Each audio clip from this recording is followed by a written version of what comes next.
Hi friends, ఈరోజు ఈ buds అయితే పగలగొట్టేస్తున్నాను అనమాట. ఎందుకో నాకు తెలియట్లేదు, బాగా పనిచేస్తాయి కానీ నాకు అత్తి పనులు చేయడం అంటే చాలా ఇష్టం. అందుకే దీని అయితే ఇప్పుడు పగలగొట్టేస్తున్నాను. చూడండి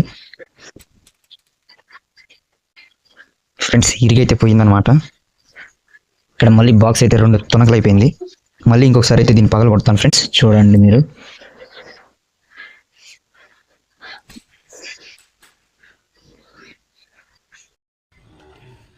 ఫ్రెండ్స్, ఇదైతే పగలట్లేదు, 2 సార్లు అయితే పగలగొట్టాను అనమాట.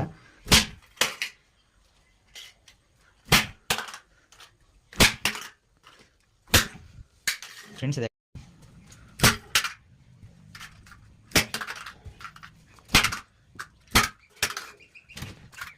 ఫ్రెండ్స్ ఇంకా ఇప్పుడు ఇది పగలేదు. లాస్ట్ సార్ అయితే ట్రై చేస్తాను. ఫ్రెండ్స్, ముక్కలు అయితే అయిపోయింది గైస్. ఇలా ఉందన్నమాట దీనిలో బ్యాటరీ. ఈ విధంగా ఇప్పుడు నాకు ఏదో కొంచెం తృప్తిగా అయితే అనిపిస్తుంది. మీరు వీడియో లైక్ చేసి మన ఛానల్ సబ్స్క్రైబ్ చేసుకోండి.